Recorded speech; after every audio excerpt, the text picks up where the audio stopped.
Welcome back. Now, here's to our other breaking news story today. 6 more companies will be added to the litigation brought by the Special Investigating Unit after it received the green light from the Special Tribunal.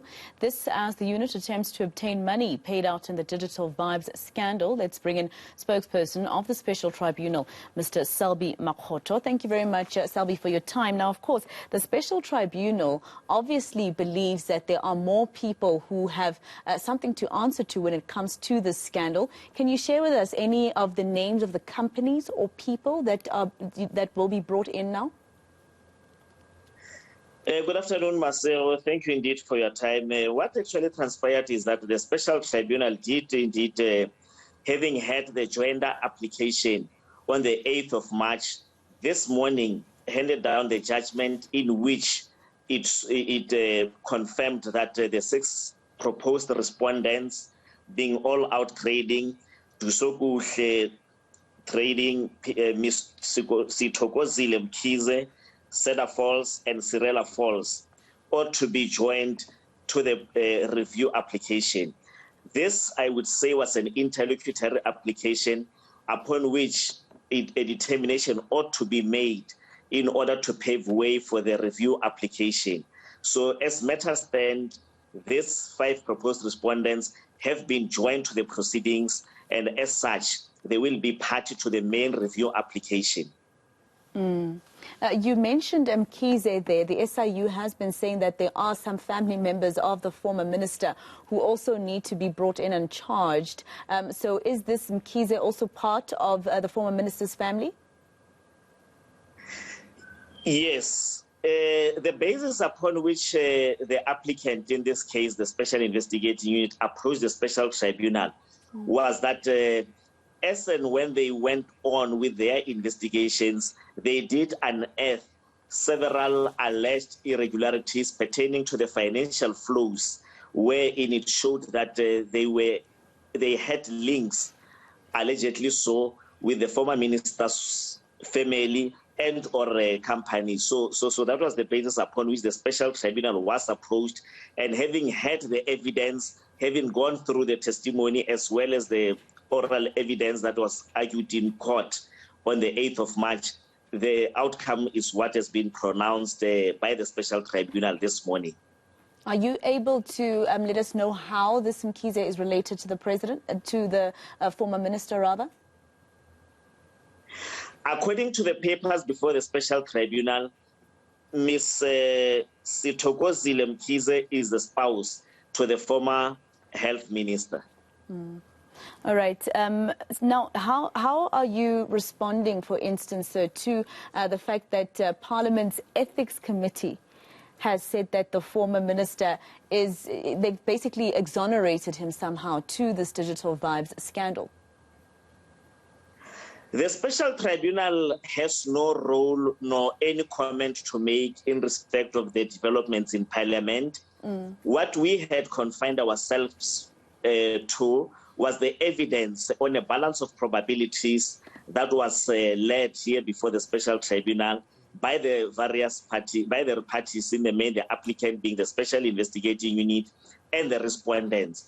Each party was given an opportunity to cite his or her side of the story in terms of the rules of natural justice, and it is upon such that we made the finding that we did make this morning. Now, the SIU wants to recoup about 150 million rand from this Digital Vibes scandal. Some of it probably paid to these companies that the Special Tribunal has also now cleared for them to also join in on the investigation by the SIU. How exactly do you suggest we recoup this money, which basically belongs to the state and the taxpayer? Is it probably by the asset forfeiture unit, perhaps? Well, maybe here a distinction I think it's important here. The Special Tribunal does not investigate, it adjudicates.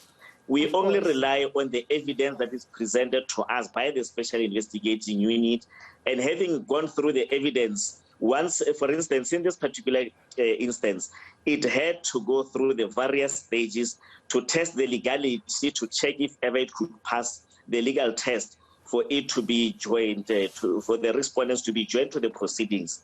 It was upon those bases that, having gone through the legal test, an order was so made. And one of the things was that now that this finding has been made, the applicant have until the Thursday, the 21st of April, to amend the papers before the special tribunal, primarily looking at those sections where now they are going to be looking into the rows and columns of the respondents as proposed, and including the cited amounts. So our proceedings are primarily civil in nature, which means that we are only involved in the process of civil recovery proceedings. So should there be any evidence at the investigative level to which the special tribunal is not involved, the investigating parties would then make such referrals. Just very quickly, Mr. Makgoto, so basically would we be correct, or would I be correct in saying that the special tribunal has exonerated the SIU from the attacks by the minister in terms of attaching his family members to the charges? Today's decision says that the SIU is on the right track. I would not use the word exonerated, because we are not in the business of exonerating anyone. But would you say they're on the right track? The evidence has actually, even the finding, the presiding judge has actually agreed with the special investigating unit that they have been able to set out the clear case upon which she was able to make such a determination. And for her to make such a determination, the evidence had to be tied, the legal tests had to be tried, and all those tests were passed. And as such, I could say that the evidence that has been submitted made it possible for the SIU to succeed in joining the respondents to the main review application. It was satisfactory to the special tribunal. It was satisfactory, yes. All right. Thank you very much. Thank you very much, sir, for your time here. As you heard from Selby Makgoto, the spokesperson of the Special Tribunal, the Special Tribunal felt that the evidence presented to it by the Special Investigating Unit in its application to attach more people to its Digital Vibes investigation was satisfactory, and therefore today they were given the green light. Let's take you